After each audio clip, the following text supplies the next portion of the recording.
Joe's News Show, where she shares news that you can absolutely use. Let's get right to it.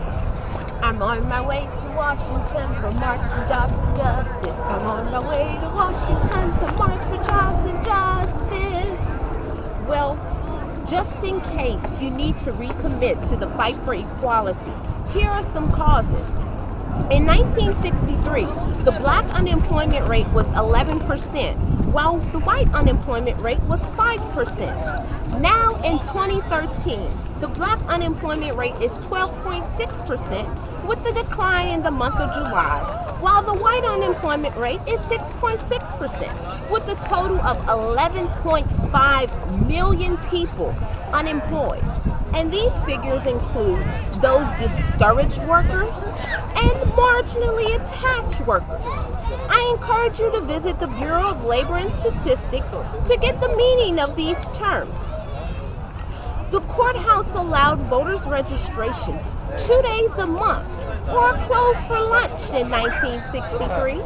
Now in 2013, the Voting Rights Act struck down by the Supreme Court in the ruling instructing Congress to develop a 21st century formula to determine which states must seek pre-clearance from the Justice Department or Federal Judiciary Panel before making changes to voting laws and procedures that may be considered discriminatory.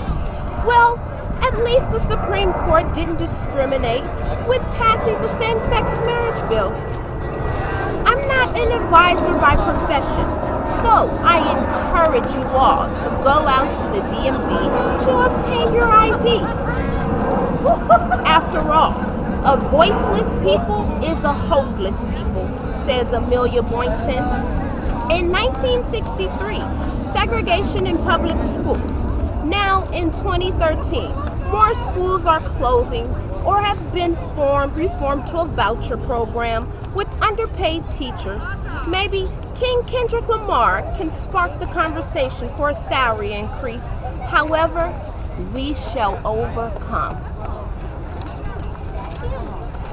A few years before the Big Six arrived to heat up Miami, the original Big Six consisted of A.Philip Randolph, Roy Wilkins, Whitney Young Jr., Reverend Martin Luther King Jr., James Farmer, and John Lewis, who helped organize the march.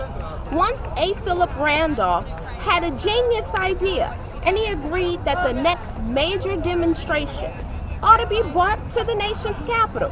However, President Kennedy, he wanted the march to be called off, stating, "We want success in Congress, and I'm sure now the people just want some equality."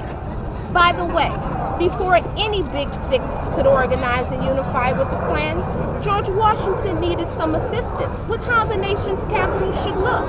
So Pierre L'Enfant was commissioned to oversee the project and draw the maps, while Benjamin Banneker observed the path of the stars that they took through the sky. He kept careful records and wrote down complex mathematical calculations. These numbers were used to determine the precise layout of the streets. Don't forget that when you're on your way to Washington marching for jobs and justice. Well, today's weather. Look at the sun. Free at last, free at last. Thank God Almighty, we are free at last.